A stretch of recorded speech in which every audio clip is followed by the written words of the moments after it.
बात पे डिपेंड करेगी कि हमने अपनी लाइफ में सही समय पे कितने सही फैसले किए और उसके ऊपर कितना काम किया। ये चाहता तो उसी दिन गेम छोड़ सकता था। भैया सोचो, अगर किसी की एक उंगली भी कट जाएगा तो वो सारी जिंदगी रिश्तेदारों को रोता रहेगा, 20 साल तक बताता रहेगा कि देखो मेरी उंगली चली गई। लेकिन जो कुछ करने वाले लोग होते हैं ना, वो थोड़े अलग होते हैं। इसका तो पूरा राइट हैंड चला गया, उसके बाद दो ओलंपिक कैंसिल हो गए, उसके बावजूद इसका गोल क्या था? गोल्ड मेडल उससे नीचे था ही नहीं। तो आज मैं आपको कुछ ऑप्शन दूंगा जो आप पहले भी उनका चुनाव करते आए हैं। सबसे ऊपर क्या लिखा हुआ है? आप कुछ ना कुछ तो लाइफ में जरूर करोगे। हमारे पेरेंट्स ने भी किया। जो हम पढ़ाई लिखाई भी करते हैं तो हमारा फोकस होता है, सबसे पहला फोकस 90% लोगों का होता है कि उन्हें एक सबसे पहला फोकस होता है गवर्नमेंट जॉब मिल जाए। किस किस के पेरेंट्स ने आपको ये कहा है कि पढ़ाई लिखाई कर लो नौकरी मिल जाएगी? मैक्सिमम, क्योंकि सबसे पहले पेरेंट्स यही कहते हैं, मेरे पेरेंट्स भी यही कहते थे। प्राइवेट, जब सरकारी नौकरी नहीं मिलेगी फिर क्या कहेंगे? प्राइवेट में ट्राई कर लो।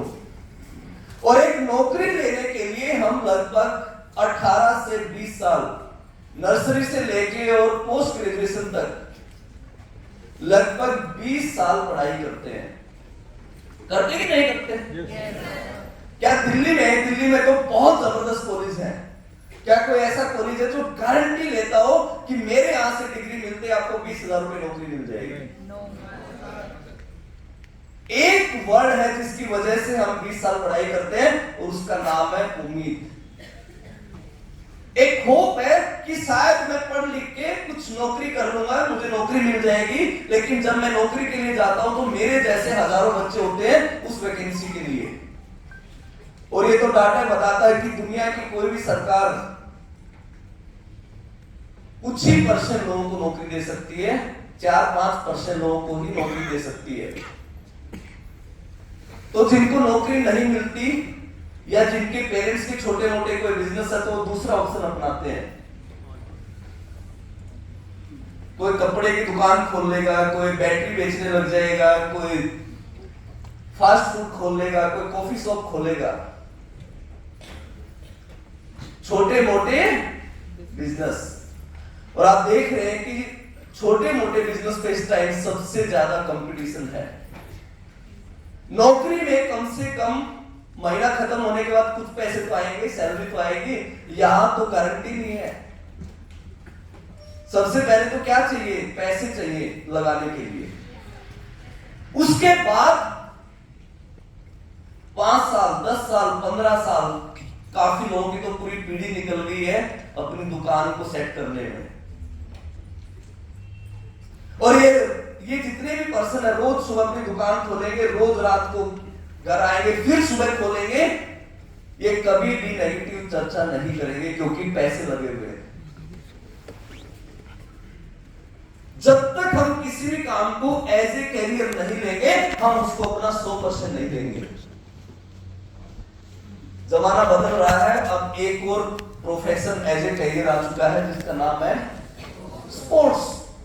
आज से 20 साल पहले एक डायलॉग था कि खेलोगे कूदोगे बनोगे खराब, पढ़ोगे लिखोगे बनोगे नवाब।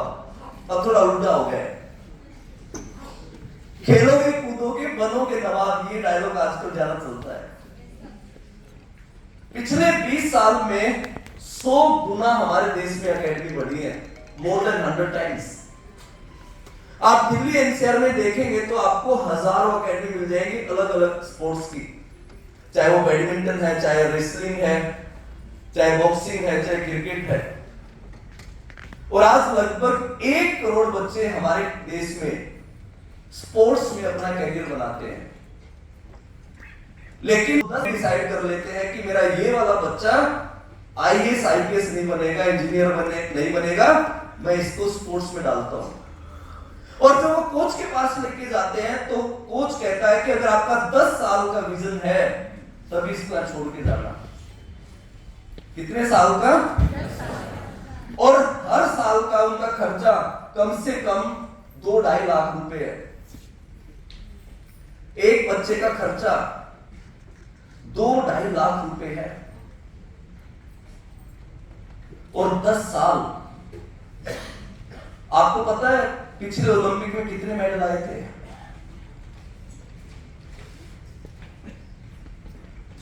आप तो यूपीएससी वैसे फेल हो जाओगे। 7 मेडल आए थे, क्योंकि हम एक ही याद है नीरज चोपड़ा का, गोल्ड मेडल याद रहता है। 1 करोड़ में से 7 को माइनस कर दो तो 1 करोड़ ही बचेगा। यानी इतना कम रिजल्ट होते हुए भी लगभग 1 करोड़ बच्चे स्पोर्ट्स में तैयारी करते हैं, क्योंकि उन्हें यह लगता है कि अगर उनका एक बार ओलंपिक में मेडल आ गया तो कई पीढ़ियों को कुछ करने की जरूरत नहीं पड़ेगी। अगर मेडल नहीं भी आया तो फौज पुलिस की कोई नौकरी तो मिल ही जाएगी। लेकिन अब किसी भी स्पोर्ट्समैन से पूछना, 10 साल 15 साल लगाने के बाद उनका कैरियर बना है। 2-3 साल में किसी का मेडल नहीं आया। विराट कोहली कितना बड़ा नाम है, उनकी 18 नंबर की जर्सी इतनी पॉपुलर है। मैं पिछले 6-7 साल से काफी लोगों को उनकी कहानी बताता हूं कि विराट कोहली ऐसे विराट कोहली नहीं बना। हम सब जानते हैं वो दिल्ली से ही है। दिसंबर 2006 का वो साल था जो विराट कोहली कर्नाटक के खिलाफ अपना मैच खेल रहा था और उसके चांस थे कि वो इंडिया की टीम में आ जाए, कि वो आने वाले टाइम में इंडिया की टीम में आ जाए। और मैच चल रहा था, जैसे वो रात को घर आया, शाम को घर आया, रात को उनके फादर की डेथ हो जाती है। और वो उस दिन नॉट आउट था, सुबह जाके फिर उसने खेलना था। बड़ा ही क्रूशियल मैच था और सेलेक्टर भी ग्राउंड पे बैठे हुए थे। 99.99% जो बच्चे हैं ना वो अगले दिन खेलने नहीं जाएंगे, उनके घर वाले नहीं भेजेंगे। ये कहानियां मैं आपको क्यों बता रहा हूं, क्योंकि जो कामयाब लोग होते हैं ना वो यहां से थोड़े स्ट्रॉन्ग होते हैं। वो आसानी से किसी के नेगेटिव करने से नेगेटिव नहीं होते। वो अपनी लाइफ में एक चीज जानते हैं और वो है डिसीजन लेना। क्या जानते हैं? और उस दिन विराट कोहली ने डिसीजन लिया 17-18 साल की एज में। वो सुबह गया और उसने 90 रन उस दिन बनाए। सेलेक्टर ने उसको देखा और उसके बाद ग्राउंड से सीधा अपने फादर का अंतिम संस्कार करने गया। महेंद्र सिंह धोनी एक छोटे से शहर से आया था। महेंद्र सिंह धोनी से पहले पार्थिव पटेल, दिनेश कार्तिक इनको मौका मिल चुका था। अगर वो परफॉर्म कर देते तो धोनी को कोई जानता ही नहीं दुनिया में।